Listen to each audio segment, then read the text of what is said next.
Ay, teka, may mga text tayo dito bago natin tawagin si Dr. Federico Luis Castillo, Dengue Program Manager ng Coordinator ng Mandaluyong City Health Office. Kasi doon sa Barangay Addition Hills, ano? Barangay Addition Hills yun. Yung piso pag nakapatay ka ng isang mosquito, lamok.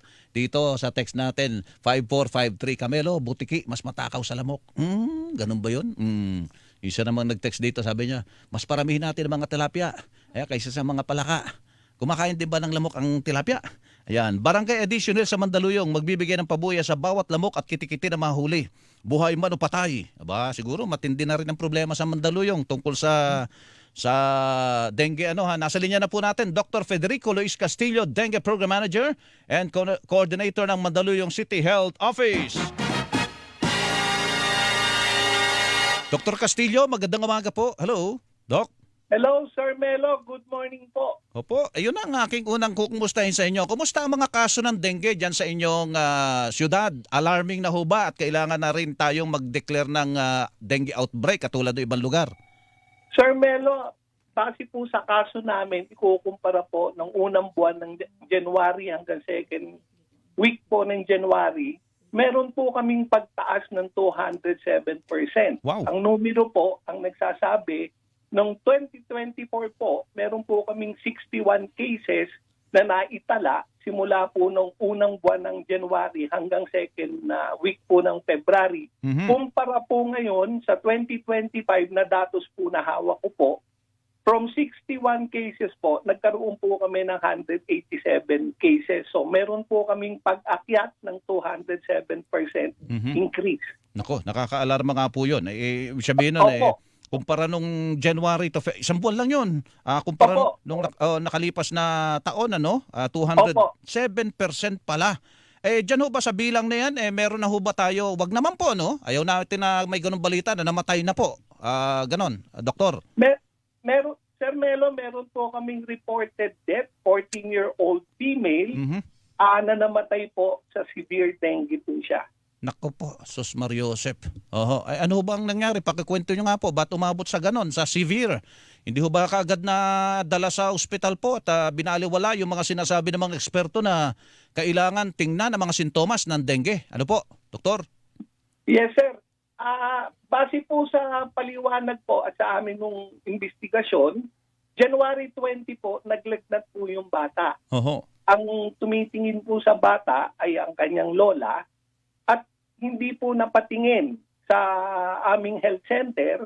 Bagkus, 4 na araw po ang lumipas nang nagpatingin na po siya sa Mandaluyong City Medical Center. Ang rason bakit po siya nagpatingin, dumudugo po ang kanyang ilong, tumusuka po siya ng dugo. Antimano, ang ginawa po ng ating ospital, dinengue test po siya at inadmit. After 7 days po, unfortunately, namatay po yung bata. Kasi nung idinala na po siya, nasa stage na po siya ng severe dengue po. Naku po, Diyos ko. Oo, alam naman natin, wala pa tayo ngayon ng inilalabas na bakuna tungkol dyan. Yes, sir. Opo, ano ho ba ang payo ninyo? Sapagkat kahit doon sa inyong isang barangay, sa Barangay Addition Hills, mukhang puspusan na po yung kanilang kampanya doon laban sa dengue at nagpapahuli na nga sila ng lamok, pati mga kitikiti doon, may pabuya na po, piso para sa isang piraso, Dr. Castillo. Yes, sir. Base po sa meeting po namin sa aming kapitan, nakapagtala po sila ng 46 cases po ng dengue at ang innovation po na ginawa po ni Kapitan Sernal, yan po sa sinasabi po niyang lamok. Ngayon, ang role po ng City Health Office, immediately, nag-conduct po kami ng meeting at inalam po namin yung mga site na pwede pong pamungaran ng lamok. Ang amin lang po sa amin, ang panawagan ko lang po sa mga ating constituent ng City ng Mandaluyong, kung ang bata edad 5 hanggang 14 na taon at nag-e-exhibit po ng lagnat, pananakit ng katawan, lalo-lalo na po sakit ng ulo, ang 27 health center po natin at isang main health center, meron po kaming dengue rapid test kit. Opo. Opo. Oo, sa 5 minuto, madadiagnose po namin kung meron pong dengue yung bata. Mhm. Ang kapabilidad po ng doktor, ng mga nurses po namin, dumaan po sila sa training, Mhm. at aming test kit po is enough para kahit po sila pumunta, anumang oras po, from 7 o'clock up to 4 p.m., bukas po ang aming health center para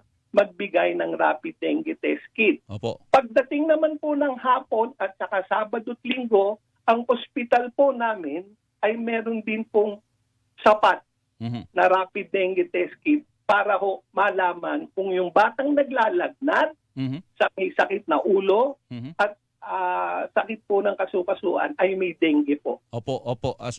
Ganito po, kasi baka yung iba nag-aalala na pag na-ospital, malaki ang gastos dyan sa pagpa-ospital sa dengue. Dr. Castillo, ano po ba maitutulong ng syudad po dyan? Libre ho ba sa ospital ninyo?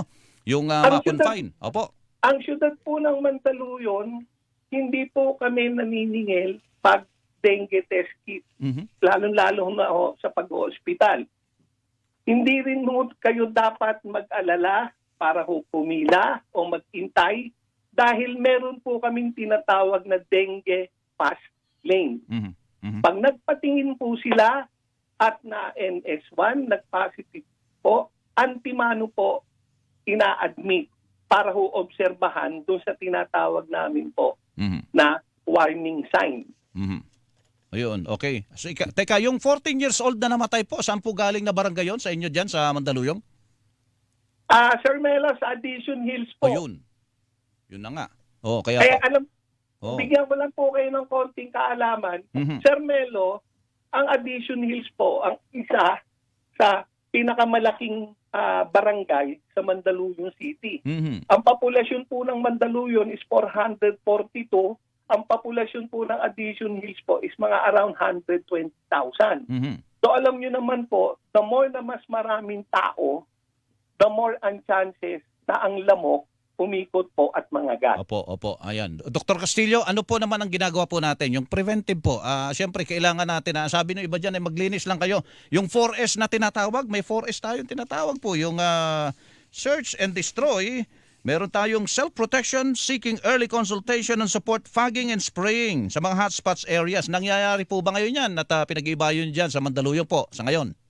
Yes po. Nung hindi pa nagkakaroon po ng pagtaas po ng kaso, kada Sabado po, ang lahat po ng barangay ay may tinatawag po kaming Sabado Linis Day. Mhm, mhm. Bukod po doon, meron pa kaming tinatawag na Abakada, Action Barangay kontra Dengue po. Nag-iikot din po ang City Health Office na gumagamit po ng trompa, minsan po ng megaphone, para ipaalala sa ating mga constituent ang kalinisan. Actually po, Sir Melo, hindi po sapat na malinis po ang lugar. No. Mhm. Ang dapat po is alisin, Mhm. hanapin ang pinamumugaran po ng breeding site Ayun. ng mga lamok. Yun yung search, Kasi po- search and destroy ang tawag doon. Ano po, Dr. Yes, Castillo? sir. Opo, opo. Yes, sir. Mhm. Yes, sir. Kasi po, doon po kami nakaangkla. Mhm. Isa pa namin ginagawa for the past 30 years po, yung tinatawag po naming OB trap. Mhm. Yung OB trap po ay isang gamit para malaman namin, ma-assess namin kung gaano po kadami ang density o ang populasyon ng lamok sa isang lugar. Mhm. Ito po ay isang maitim na plastic katulad po ng ginagamit na pangkape. Meron po siyang lalagyan ng tubig na kalahati at meron po kaming paddle. Mhm. Ano po ang silbi? Ang silbi po niya, pag naglagay po kami ng OB trap, ginagaya po niya nung gamit yung breeding site ng lamok. So pag nakita po ng lamok, dun sa paddle, dun sila mangingitlog. Mhm. Pag itlog po, babaksak po sa tubig. After 2 to 3 days, yung itlog po magiging kitikite. Mhm. So ngayon po, kung mas marami po ang bilang ng kitikite dun sa OB trap na inilagay po namin, Mhm. doon na po suggestion namin na mag-clean up drive para hanapin yung breeding site ng mga lamok. Katulad po ng gulong, ng mga balde, drum na wala pong takip, Mhm. pati po yung mga mineral water, kahit ho dun sa takip lang po ng mineral water, Sir Melo, Opo. pag meron po siyang tubig, Nako. pwede po siyang pag-itlugan ng lamok. Ayun pala. Okay, sige po. Ngayon po, Dr. Castillo, hindi pa naman ho pinaplano ng inyong syudad, ng inyong LGU na mag-declare po ng dengue outbreak dyan sa inyo, sa ngayon. Sir Melo, sa ngayon po, nag-o-observe pa po kami sa pagtaas po ng numero. Apo. Ang akin lang pong panawagan, so pagtulong-tulungan po natin ang kaso po ng dengue. At nagpapasalamat po ako sa opisina po ng Office of the Mayor, kay Mayor po namin, si Benjamin Abalos, our City Health Officer, Doc Arnold Abalos, sa patuloy po na suporta, lalo-lalo na po yung City Council, barangay health worker, kasi po ang approach ng paglaban po sa dengue ay community-based po. Opo. Sige po. Dr. Castillo, salamat po sa pagkakataon na ito at nakapagbigay din tayo ng babala at paalala sa mga taga-riyan po sa Mandaluyong. Magandang umaga po sa inyo.